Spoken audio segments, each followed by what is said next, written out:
It's another Acoustic Alternatives podcast at Grove Studios in Ypsilanti, Michigan, home of the podcast for, as of today, 5 years. This is the 5th anniversary of my first recording, which was with Chris DuPont. The Grove Studios folks said, we would really love for you to do a podcast in our studios. And I was very reluctant at the time, having just recently lost my job in radio. And I thought, well, fine. My friend Chris DuPont has a new record coming out. Sure, let's do something. And it filled this big hole I didn't know I had. And now 5 years later and 90-some podcasts later, I'm still doing what I'm trying to do is expose people to music that I've heard and want people to know more about. Or occasionally I get to have some larger artists that are already well established, like a Glenn Phillips from Toad the Wet Sprocket or a Brian Vander Ark from Verve Pipe or a Jeff Daniels, the actor who also happens to be a singer. So it's just been an adventure in exploring music that I already either love or am discovering. And the story with my artist today is I had no idea I was going to be having you in today because when I went to see you, I was more checking out the venue than you. I didn't know you at all, Kora. It was sort of I've heard a lot of good things about this venue. I should go check it out. And then as a rare occasion happens, I go see somebody I don't know. Sometimes it happens with an opening act where you go, wow, they were really good. But, you were the artist, period. That was it. And knowing nothing about you, you sang a song. I came with my friend who also wanted to check out the venue. And we're both wiping away tears in a song we've never heard before. And that just doesn't happen a lot for me or her, for that matter. And I said to myself, I must know more about this artist. And so I approached you after the show and said, you don't know me, but you might want to. Yeah. I handed you my card and tried to explain that I'm here to help. I'm here to make sure that people hear music like yours. And that's what we're doing today. We're going to let people hear your story and some of your tunes. And Kora Feder, welcome to Acoustic Alternatives. Welcome to Grove Studios. Thanks for having me. Congrats on 500 shows. That's really 5 years. Sorry. 5 years of shows. Almost 100 shows. Almost 100 shows. Yeah. Do you want me to? Okay. That's something really along that cool. line. Yeah. So I knew there was a 5. There is. I think before we get chatting, since I just kind of like opened the door for the song, maybe we should just go through that door and play the drug that got me hooked on you. Yeah, I think the song that you're referring to is called Automatic Times, one that I wrote after the Parkland shooting. And unfortunately, it's just as relevant today as it was the day that I wrote it. And I've updated numbers and names in it as the years have gone by.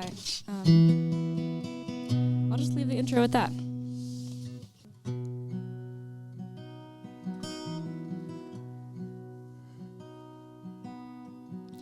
There are children in hallways, blood on the floor. Adults in power are closing the doors. There are crowds in Washington screaming for more. And if you can't hear them, then what are you fighting for? 8 in Miami, 8 in Louisville, 8 in San Francisco, and no word from the Hill. 'Cause mass murder headlines are like photos on your hearth, totally normal, like headlights in the dark. Send those prayers, hope you're not the next to die. We're just living in America in these automatic times.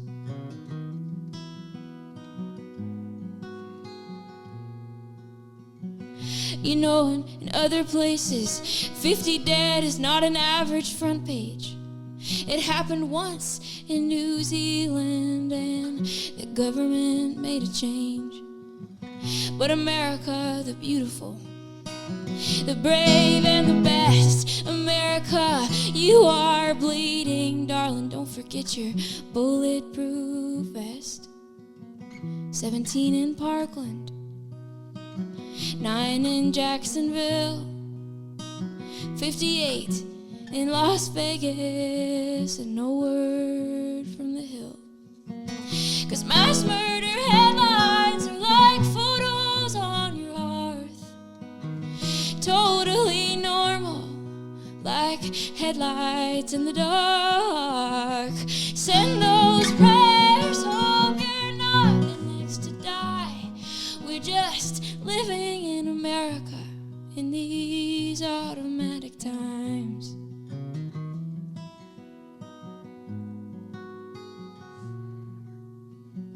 So all I'm asking for is a place where people feel free.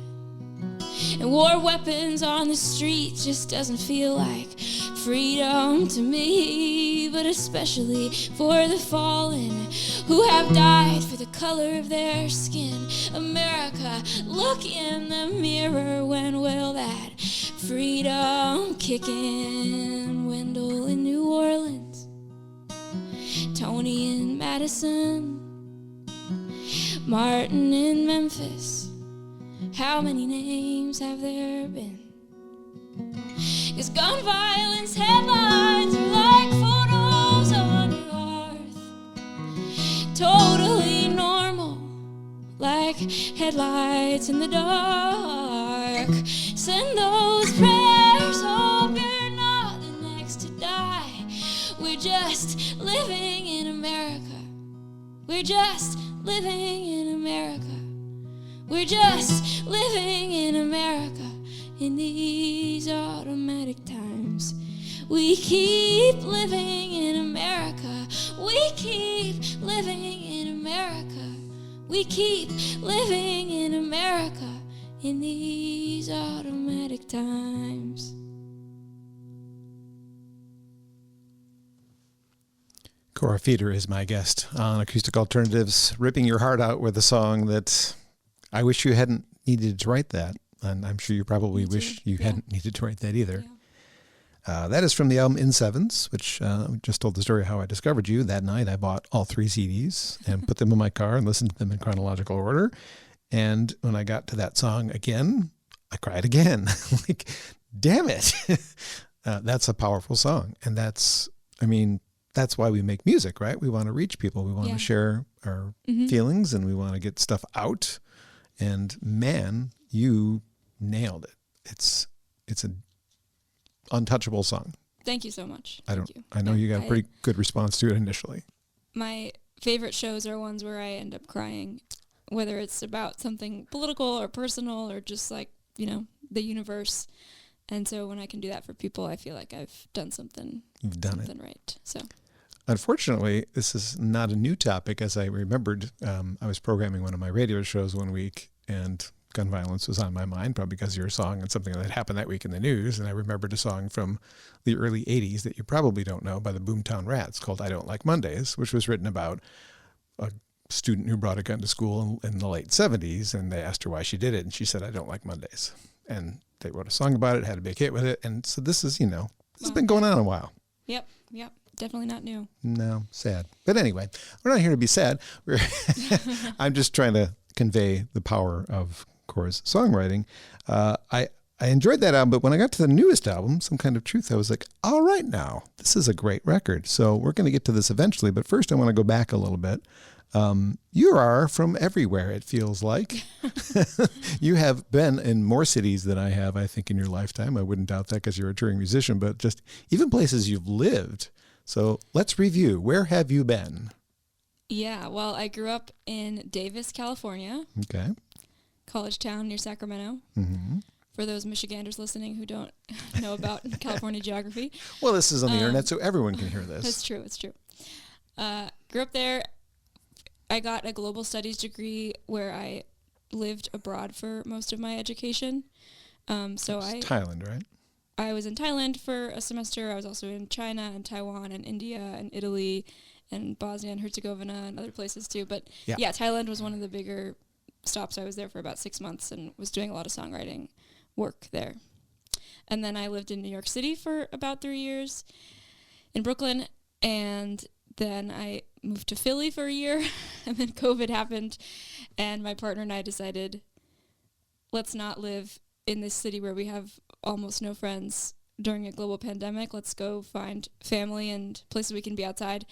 So we moved to California, to the Bay Area, to be near my family and friends and grandparents who were all nearing the end of their lives, and just so happened to have a free garage apartment that we, free's good. Great deal in the Bay Area. Amazing deal. So we took that on and lived in California for a couple years, and then moved to Detroit in 2022, and here I am. And what brought you to the Metro Detroit area? Is there an impetus? Yeah, my partner's from the area, and then my family is originally from Cincinnati, and one side of my family, and they have a little summer cottage on St. Joseph Island up in Ontario, on the North Channel of Lake Huron. Nice. So I've grown up coming to this region my whole life and have always loved it, and just consider this whole area to be really magical, the whole Great Lakes region. And so I was happy to come try out Detroit, and my partner and I just,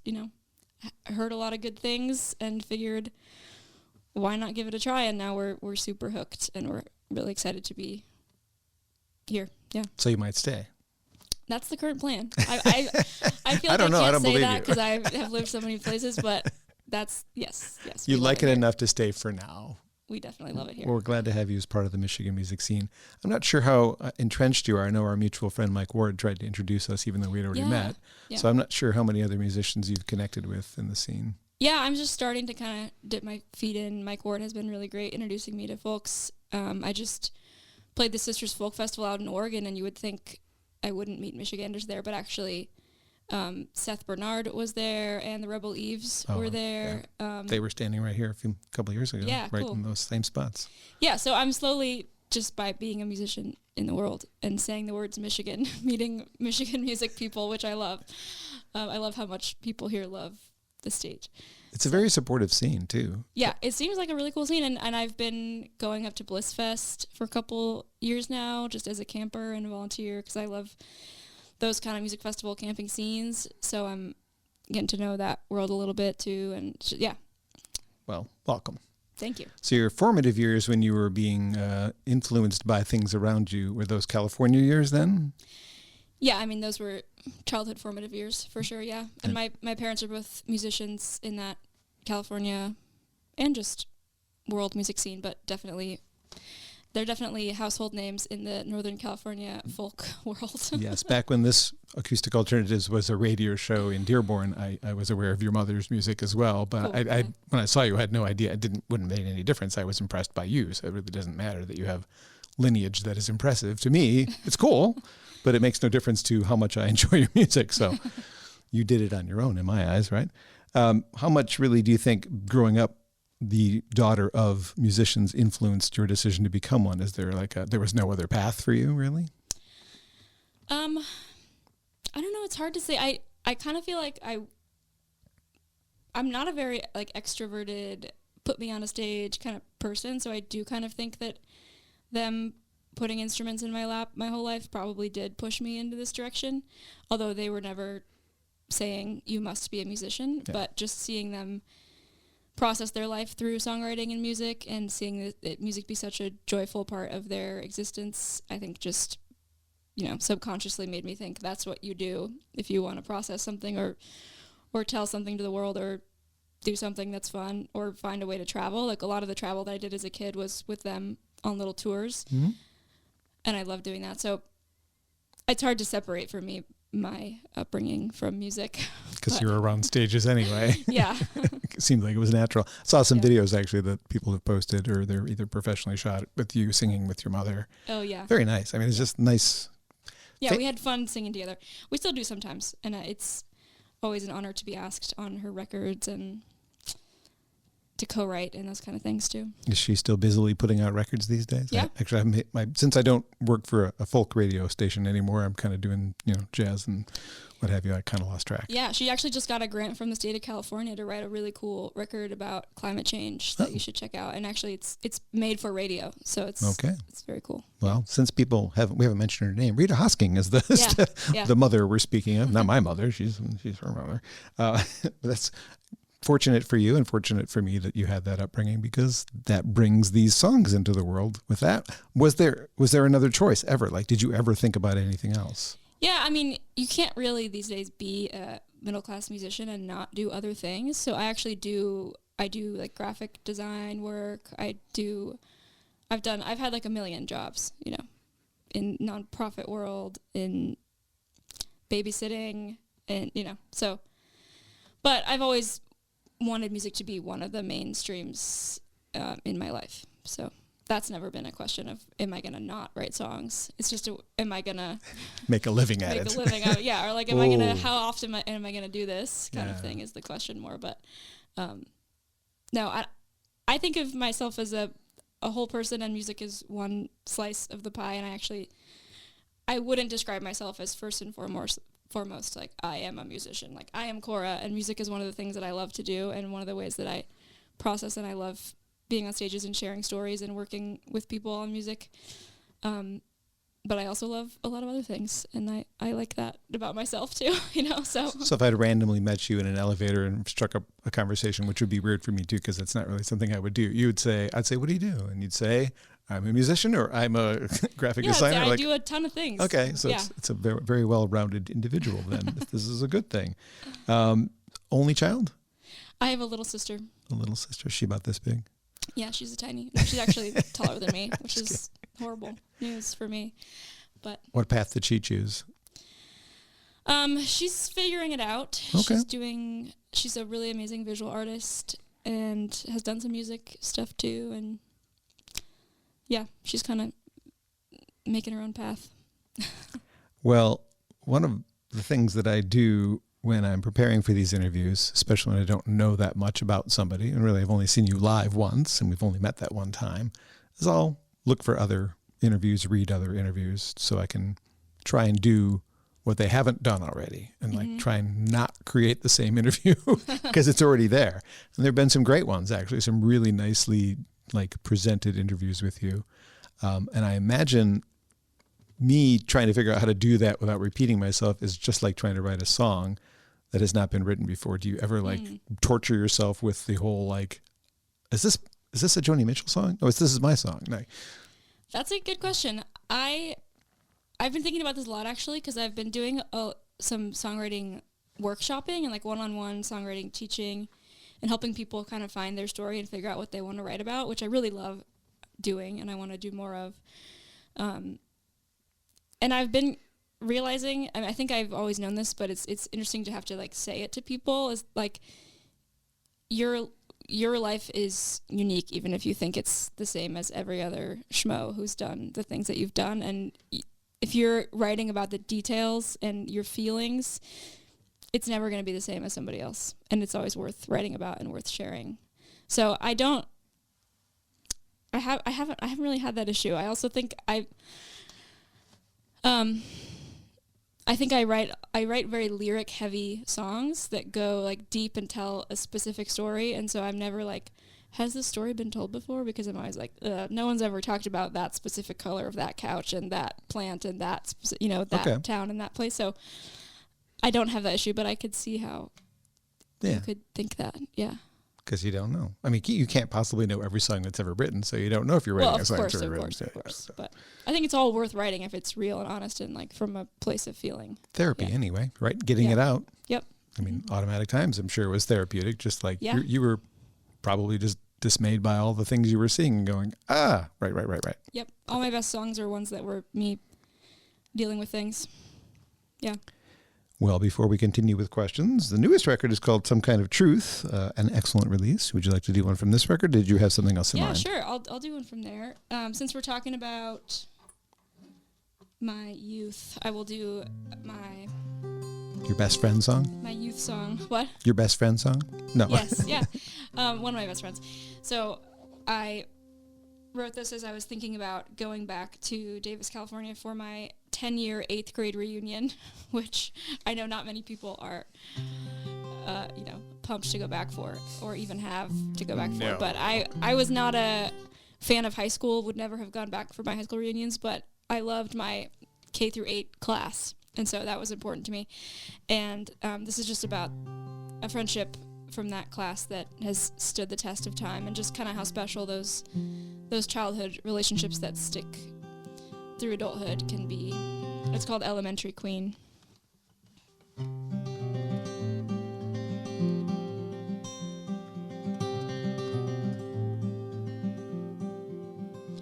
All the corner shops have changed, but the sidewalks are the same. The creek still has little will to flow.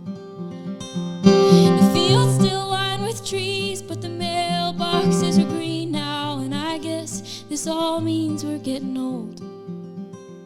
But I'm gonna be there. I'm gonna be there. Yellow blouse and blue jeans, you were the elementary queen in all our eyes. You were the sun's purest glow. Married under the slide, I was so proud to call you mine. Now I guess we're divorced and alone. But I'm gonna be there.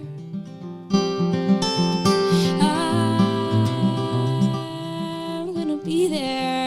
New religions in the schoolyard, other kids, they fell so hard for our holy popcorn kernel in the sky.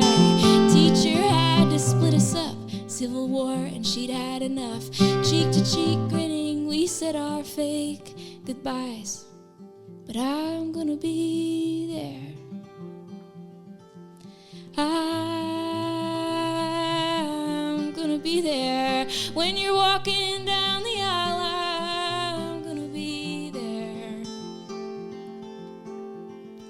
And on Tuesdays, our play day Tuesdays, I say it. I'm gonna start over because Okay. Is that okay? That's fine with me. But from the beginning, not Yeah. the middle. Okay, I'm just gonna start. I already have editing to do. Why don't we I'm just- sorry, yeah. Oh, it's okay. It's my fault.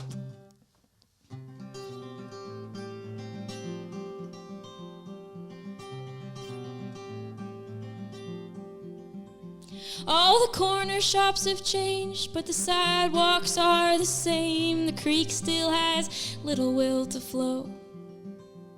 The field's still lined with trees, but the mailboxes are green now. And I guess this all means we're getting old. But I'm gonna be there. I'm gonna be there. Yellow blouse and blue jeans, you were the elementary queen in all our eyes. You were the sun's purest glow. Married under the slide, I was so proud to call you mine. Now I guess we're divorced and alone. But I'm gonna be there. I'm gonna be there. New religions in the schoolyard, other kids, they fell so hard for our holy popcorn kernel in the sky. Teacher had to split us up, Civil War, and she'd had enough. Cheek to cheek grinning, we said our fake goodbyes. But I'm gonna be there. I'm gonna be there. And on Tuesdays, our play day Tuesdays, I say a toast to all the reasons I love you. All the people you kissed, all the parties I missed, and all the futures we somehow foretold. And when we both are home together, we will roam in any weather to jump the fence line again before we're old. I'm gonna be there. I'm gonna be there. When you're walking down the aisle, I'm gonna be there. When you're watching your kids smile, I'm gonna be there. When you're sad for a while, I'm gonna be there.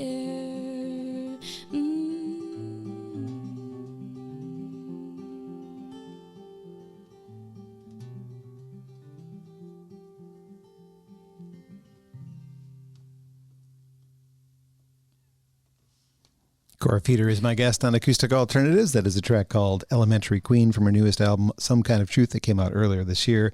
And hopefully, if I'm doing my job correctly, you are discovering a new artist and going, John, you were right when you saw her live. I'm very glad that you brought her aboard. I wouldn't be doing this if it wasn't for Grove Studios, though, so I have to thank them again for making this the home of the podcast for the 5 years, today being the 50th anniversary of the recording date here.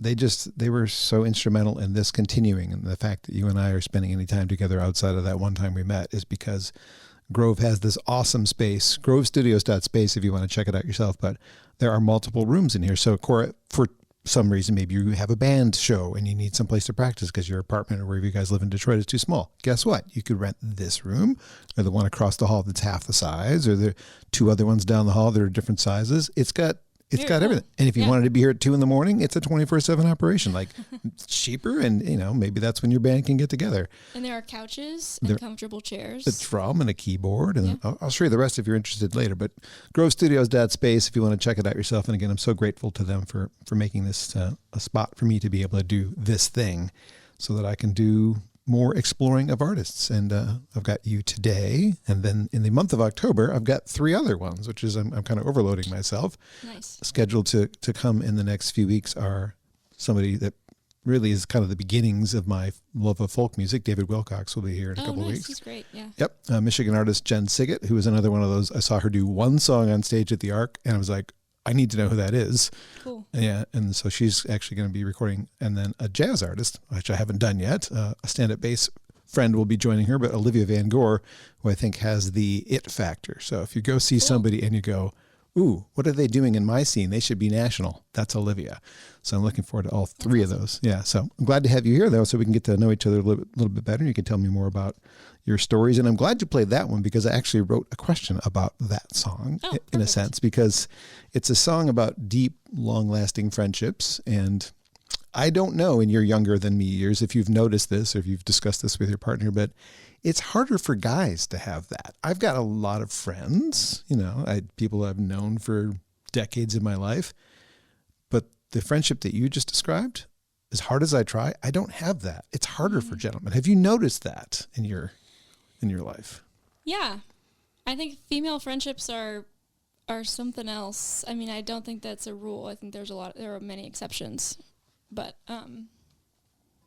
it is a like society like doesn't celebrate male friendships enough, I think, and I think maybe it's not prioritized just from a, like, here's what you should do, son. It's like, not like, go out and make some good friends. It's like, I mean, it happens. Go out and you look see tough, it. So it's like, we need to, like, maybe celebrate friendships more for everyone, no matter your gender. But that's interesting, yeah. And I'm just sure that you have people who you are, super close, and maybe you could reach out to more and get to that level, whatever that level is that you're thinking. Many of them, though, are female, because females, I find, are better at being long-lasting friends. So I kind of gravitate to my... maybe you got to kind of bully some of those dudes into it. I mean, I don't call people bro, and that's just not who I am, right? I'm just a normal, whatever person. So I don't know, just an observation, maybe even the topic of a future song. I don't know. A couple of my best friends are men, though, too, so I would say it's not... doesn't need to be all female friendships. No. Yeah. Anyway, just a little sidebar that was a little farther down on my question list, but now I'll go back up, because we were kind of I try to do chronological questioning. It's a good thing to acknowledge, and then, have listeners think about in their own lives too, and maybe call their friends. 100%, because if you're the only person calling your friends, then it gets kind of depressing when you realize it's a one-way street. It's not really a very fun one-way street. So. Totally. Anyway, so backing up to your story, I found that your travels to Asia were rather interesting. There was a PBS special. Can you tell me more about that? Oh, yeah. Well, so I was sort of like an intern, brief staff member for this nonprofit in Thailand called GABFI that goes into Indigenous and migrant youth communities and teaches theater workshops, and then I was doing songwriting workshops with them.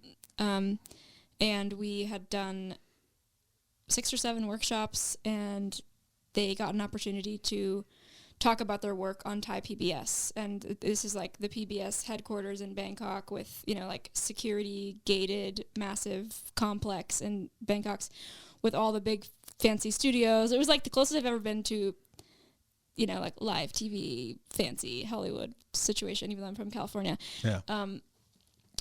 And so they decided, since we had written some songs about these kids' experiences, those would be good things to have for the show. So I got to go with them, and we brought some of the students we'd worked with, and they got to sing their songs that they'd written.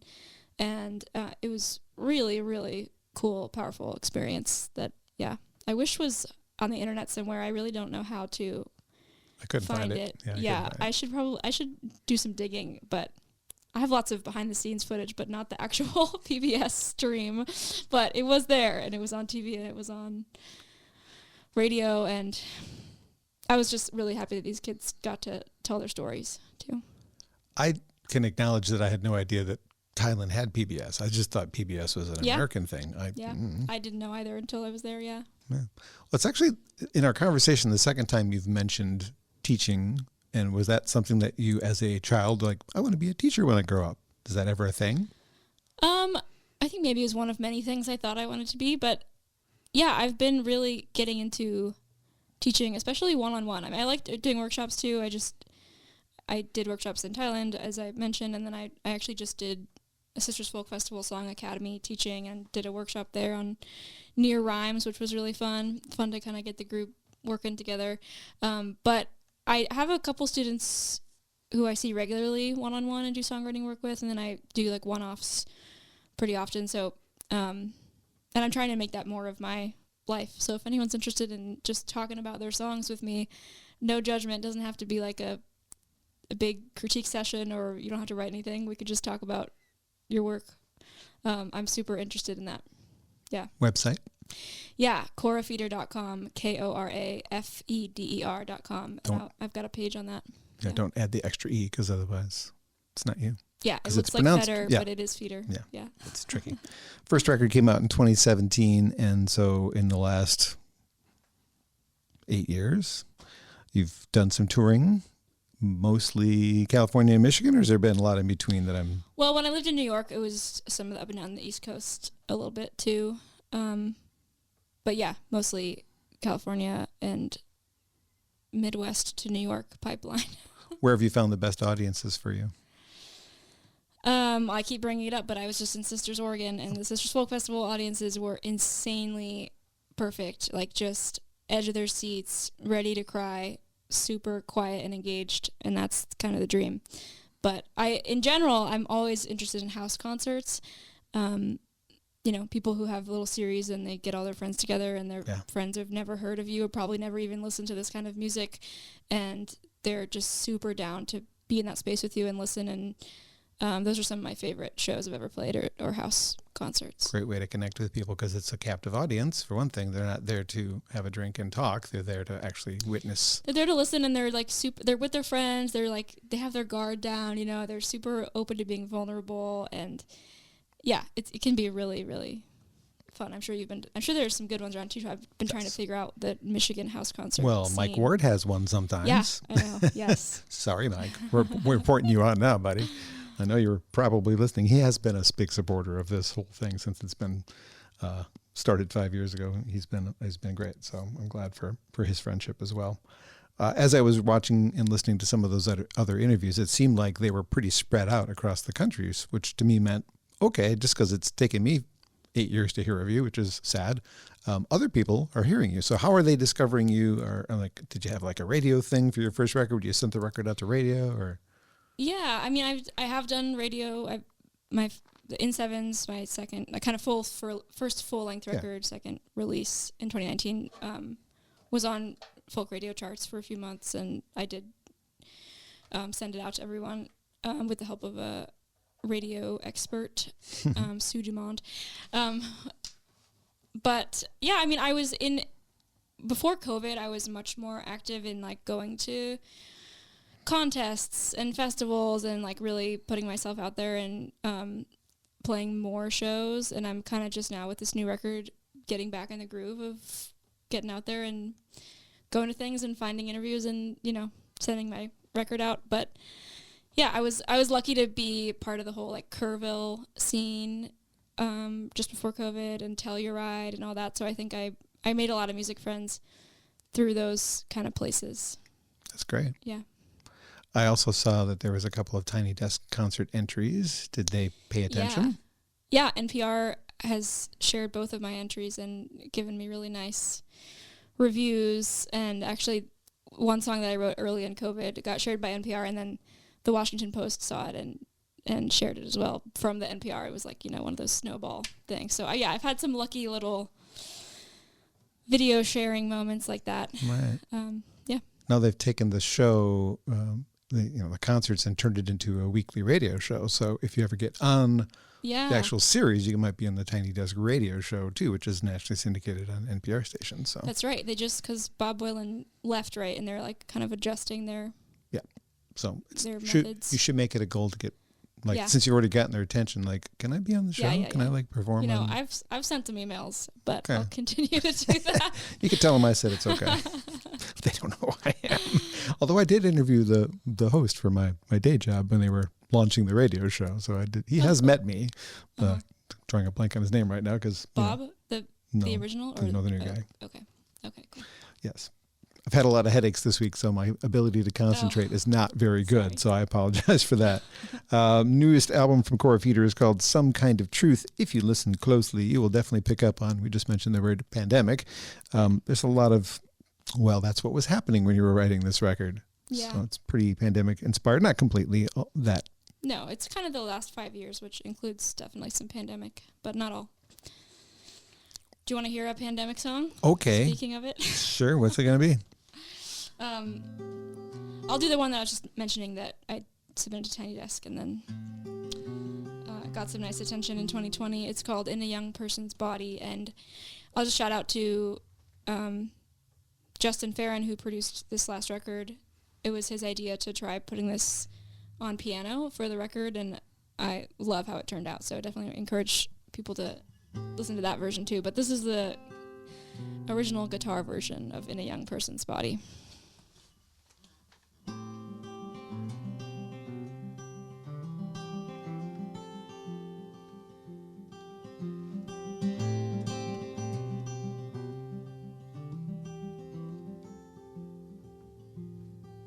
We lost Brian yesterday and I cried in my drink. Now I've got tears in my whiskey, I've got dishes in my sink. Cases are rising, goodbyes are shooting up fast. I've got no degree in science, not even a working mask. And the neighbor's dog is howling, hasn't left in a week. I think she speaks for all of us. It's getting harder to sleep, and I'm hearing from friends I haven't spoken to in years. How do you catch up with someone when you're both close to tears? I looked in the mirror, and all I could see was a worried old woman in a young person's body.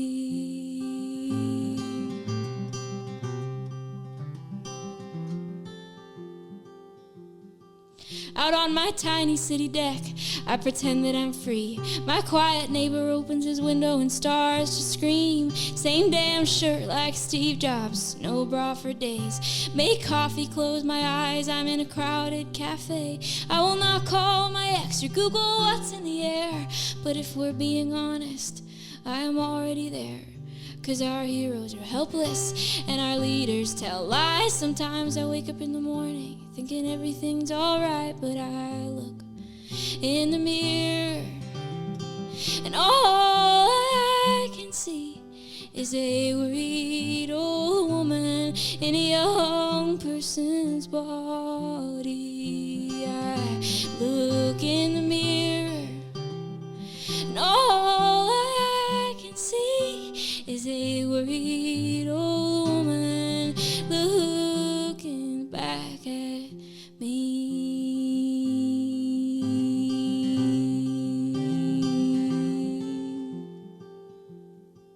What about the streets of Beijing and the people who live there? What about the taco man who I met at the fair? Or the artists in New York who serve drinks for a living? What if after all of this there's no place where they fit in? And what about my grandpa? He just turned 94. He's seen it all, but I want him to see more. And what if the glaciers release new diseases and the new generations have nothing good to believe in?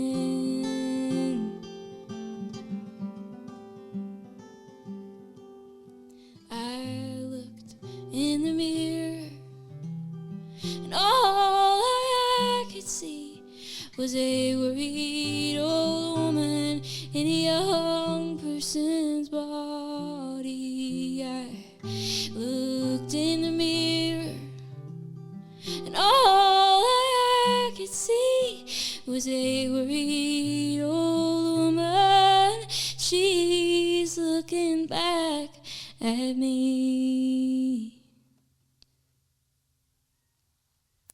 Kora Feder is my guest on Acoustic Alternatives from Grove Studios in Ypsilanti. That's the song you can find on the newest record, Some Kind of Truth. Kora, now a Michigan-based artist, though she's been many places before. We're glad to have her as part of our scene. Maybe she can get one of these shirts someday. Yeah, I love that. I'll tell you more about it later. So like I was saying, that album is pretty pandemic-oriented. What have you been writing about these days? What's inspiring you? I'm always just writing about stuff that I'm reading about or experiencing. I've had, like I mentioned earlier, when I moved to California, it was partly because a lot of my grandparents were nearing the end of their life, and now a lot of them have passed on in the last few years, and so I've got a lot of grandparents dying songs. And this is something people can relate to, though. It is, unfortunately, another thing that everyone or most people experience. So that's been a big theme, and just like processing death and grief. And yeah, I don't know.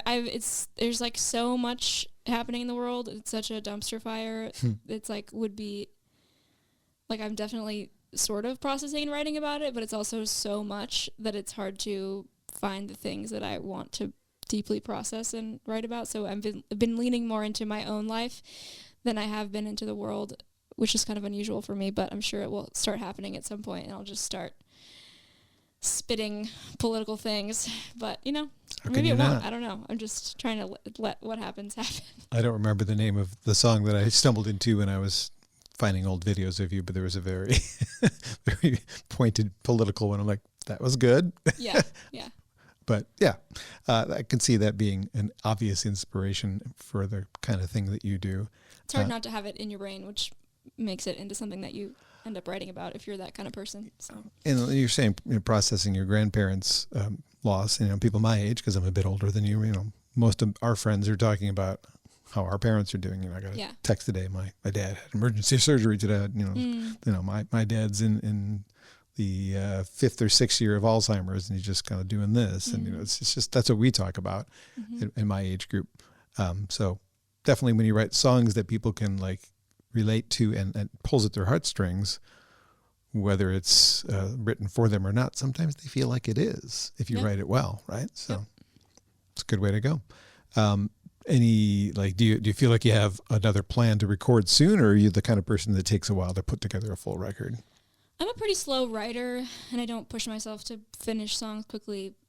And same thing with making a record. Yeah, I don't have any. This one's still new. Plans. This came out this year, so I don't feel any big rush. But I do think we have a newish microphone, and some stuff. I'm thinking about like how I can do some home recordings, and maybe do like a super pared back thing as my next release. But I have no actual plans of what that looks like, other than the vague ideas. So. Are you not prolific enough to do something like a Patreon page where you can offer, because it's a really good source of income for some people. Not for me. I'm getting like $19 a month, which is not much, but. No, I've thought about it. I've set one up partly and then been like, I don't know if I want to commit to this or like what I would really be offering. But same. Yeah. Yeah.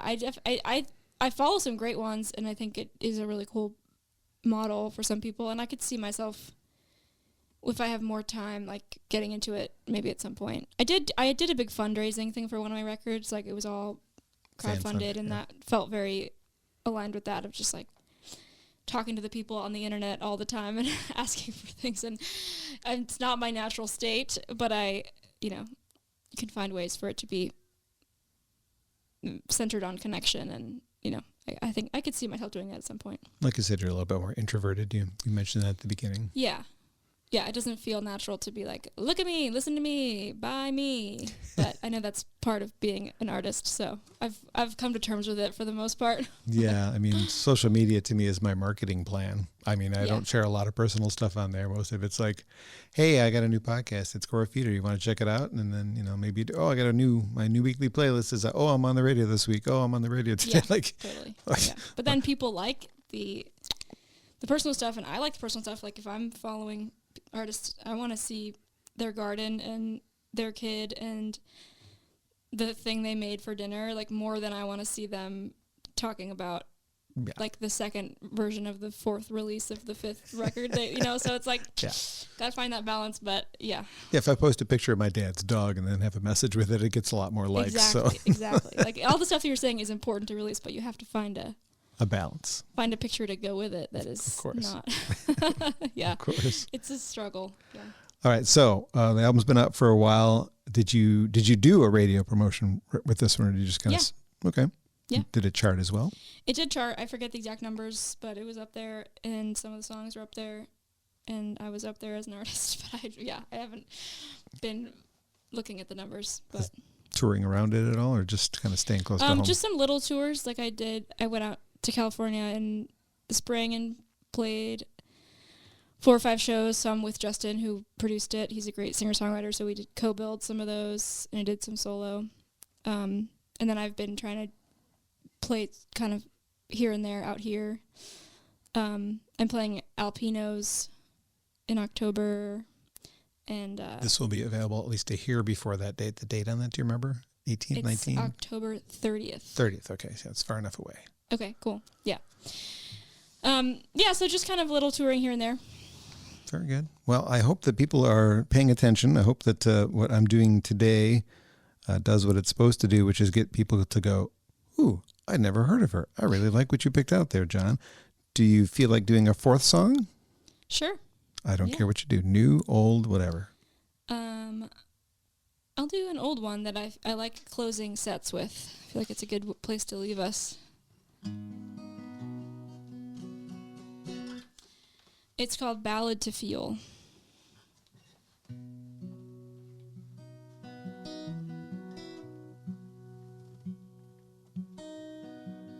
Burn me like they do in Varanasi. Yearn for me. Get down on your knees. Need me. Make me feel like water. Show me why we even bother. In the world these days, we don't feel, we just look away. In the world these days, no one knows your name.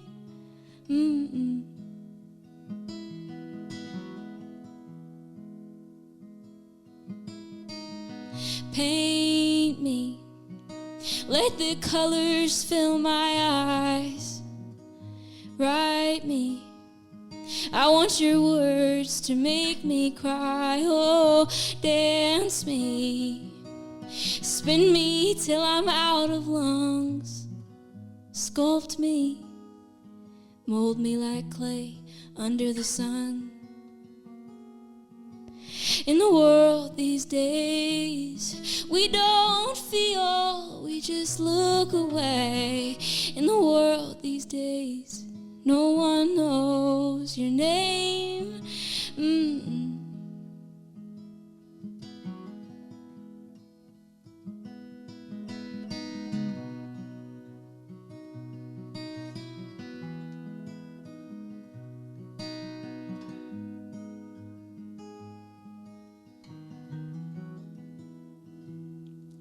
Remind me to look up at the stars. Find me when time has left its scars, and I will choose you in the darkest of times. I will spin you to sleep every night. In the world these days, we will feel, these days I will know your name.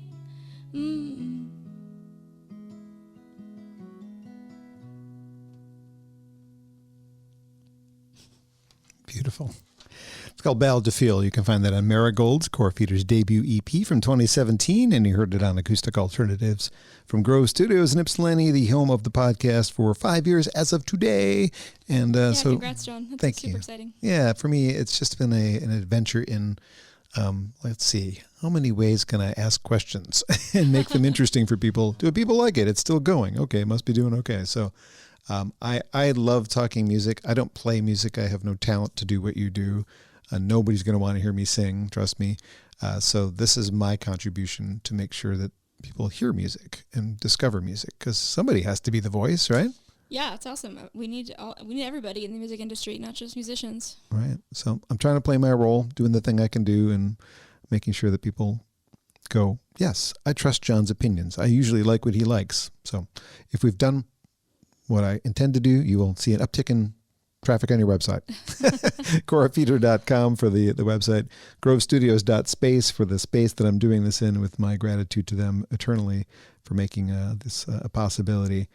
Some Kind of Truth is the latest record, and I strongly encourage you, if you liked what you heard today, this is a really, really good record. And thank you. I really wish I had more opportunities. I just do have the 1 hour show that I do on Sundays, and it fits in there, but I wish I had like the regular radio thing to play that on, because that would be reaching more people. Internet radio is cool, but like FM radio in your car is a little bit different.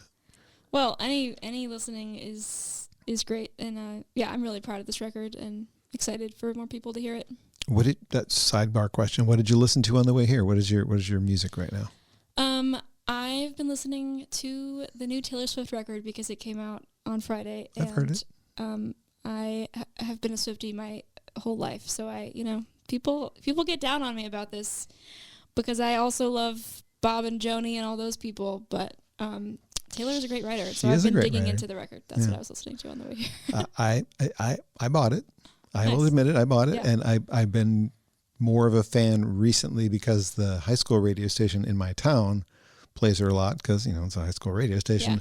And I got used to hearing the songs and went, people give her a lot of flack because she's big, but yeah, because she's popular. Because she's popular, there's not a reason to hate her. Yeah. Maybe you don't like what she writes about. You can't relate to it. Okay, that's your problem. I mean, I don't necessarily relate to some of it, but I can hear a catchy pop song. I don't care who's singing it. It's a catchy pop song. She is a great writer. You have to give her that, and she has some really, really amazing plays with lyrics and melodies, and I'm especially a big fan of the Evermore and Folklore eras, but that's kind of where I started, I'm actually. The pop stuff too. Yeah. When those records came out, I felt a little less like, okay, well, this one has Bon Iver on it, so I can buy that. I'm like, these are good records. Huh, okay, maybe I should get the rest of them. So, anyway, thank you for sharing your stories in your songs with me today. Thank you. For making the drive out from Detroit. Super, super happy to be here. Thanks for having me. My pleasure. As I mentioned during the course of this, more to come this month. If you liked what you heard and you feel like you want to help me out with it, I also mentioned Patreon. I don't have a lot of support there. I'm very grateful for those of you who are supporting me there, but I do this as a labor of love, not as a job. It's not a moneymaker for me. This is a thing that I just want to keep doing. So if you want to support me, johnbommarito.com, look for the Acoustic Alternatives tab, and in there is all the information about all the things I'm doing and how to find me on Patreon. And you should consider one at some point too if you ever find yourself being overly prolific with your songwriting. I'll let you know. Yeah. Okay. Maybe I'll ask you for some tips. Okay.